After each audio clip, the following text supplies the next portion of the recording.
my little psychos, it's dark, and this video is the well-awaited episode 4 of the Haunting series of season 2. We are talking about the psychology of horror again, but first, I want to get into some housekeeping. What I mean by housekeeping is just a little bit of an update. So I wasn't able to get this video out when I wanted to because I got rear-ended. I'm okay, the other person's okay. It just hurt for a little bit to sit down for long periods of time. It still kind of does, but it's not like super bad. It could have been worse and I'm glad it wasn't. But this is why I have a different background, because I have to stand to film. So just for this, I'll probably go back to sitting for the next episode. But that's all. I also got my hair done. That happened today. Let's get into the video, shall we?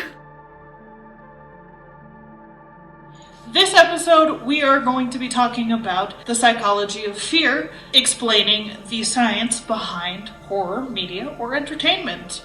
If you would like to read the full article, click the link in the description. It will be there. I'm only going to be touching on a few points and aspects. There's going to be 3 segments to this video. The first segment is on the cognitive and social aspects. Humans have a natural curiosity, and horror offers a way to experience. Horror offers a way to experience novelty and simulated situations that are otherwise unavailable. The second thing is bonding. Watching a scary movie with others can lead to a sense of connection, as the shared experience and release of oxytocin can foster bonding between individuals. The third thing is self-discovery. For some, confronting scary situations in a controlled environment can help them understand their own limits and build confidence in their ability to handle. Segment 2, we're going to be talking about the psychology of fear. The enjoyment that some people get from fear is likely not from fear itself. Physical and emotional release that follows scary situation. According to Seekers, a division of Discovery psychologist Glenn D. Walters, 3 primary factors that feed the attraction to horror entertainment. The first is television, which producers and directors create by including elements of mystery, suspense, gore, terror, and shock. The next factor is relevance. Horror films draw from the factor by establishing elements that viewers will identify with. This often means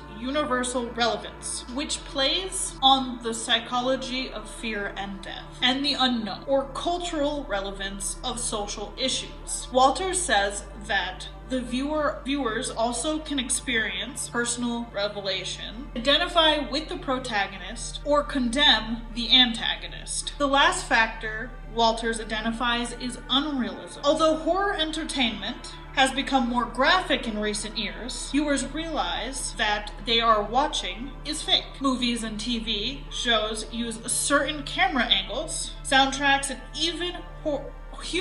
even humor to send cues that remind viewers that what they are watching is intended to entertain.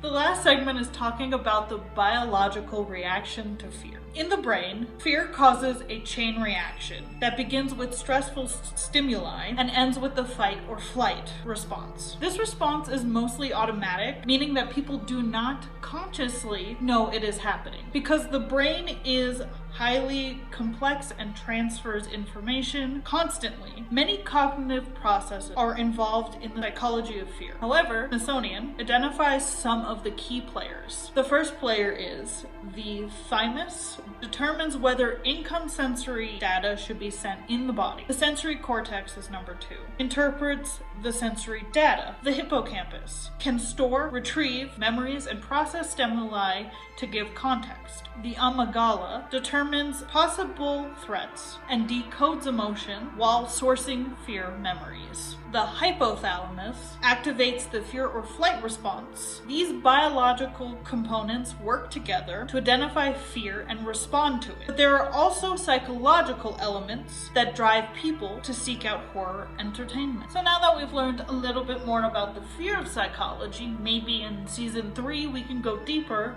and look at some research. Thank you so much for watching episode 4 of season 2 of the Haunting series. I hope you enjoyed it. If you would like to become a little psycho, please hit that subscribe button. Also, if you'd like to be notified, don't forget to hit that bell. And I will see you in the next video. Bye!